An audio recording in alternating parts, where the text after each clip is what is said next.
L'escola, un lloc, un establiment conegut arreu del món, però cadascú podria assignar-li un significat diferent, com per exemple, Lloc on aprens perquè el teu futur sigui millor.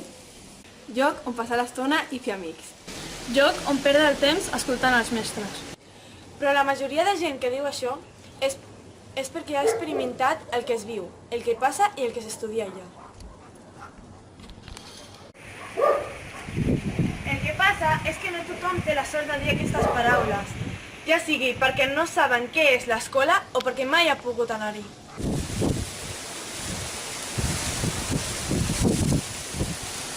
Hi ha gent que té com desig trepitjar per primer cop l'escola, però aquest desig ho troben com un d'impossible.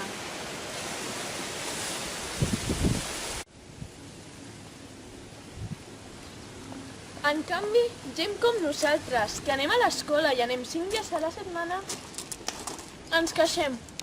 Ens queixem d'aquelles persones que han estat anys i anys treballant, posant els colzes a taula per ensenyar-nos noves coses, els professors.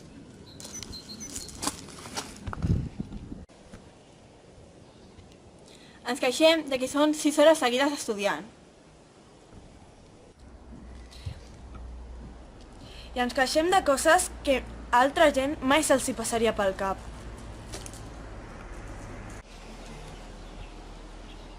Ens queixem de que la nostra mitja hora de pati és massa curta.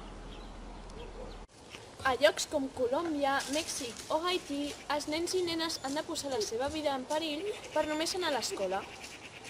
A Colòmbia podem observar els nens passar per rius, però no penseu que passen en barques o amb una mena de medi de transport, sinó que es fiquen amb uns barrenys, com aquest d'aquí, i passen pel riu. I amb les seves pròpies mans, amb les que després han d'escriure, remen. I el més sorprenent és que no tenen por, i si ho fan és perquè o no tenen res més o les barques són utilitzades pels familiars per aconseguir aliments. Molts nens a Haití no tenen l'oportunitat d'anar a l'escola, degut als forts huracans, pobresa o altres causes. I no només són aquestes causes ni aquests llocs.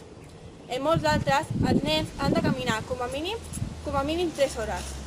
I això passa perquè viuen a llocs llunyans, apartats o tribus.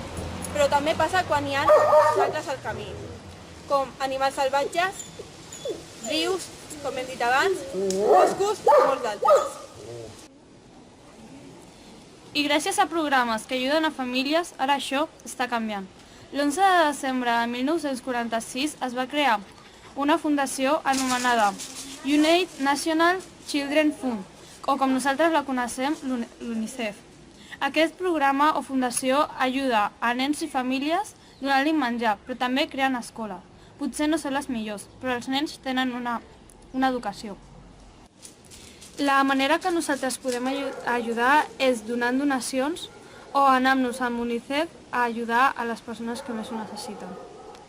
En conclusió, podríem dir que no val la pena queixar-se. Tota aquella gent que diu coses sense pensar, primer, que es posin en la pell dels altres que no tenen res. Segon, que pensin si el que han dit és correcte. I tercer, que facin el que s'ha de fer. Fet per... Nerea.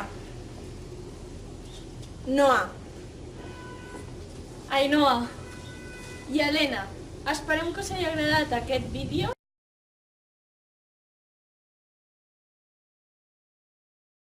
Podríem dir que... Ens queixem de que són... Otra vez. L'escola, un lloc, un establiment... És que si reís, no! Com aquest. ¿Sabes, no? Ya, o Haití. Los perros ladran mucho. Nens y nenas pasan cuando los perros ladran otra vez. Lloc on perdre el tren.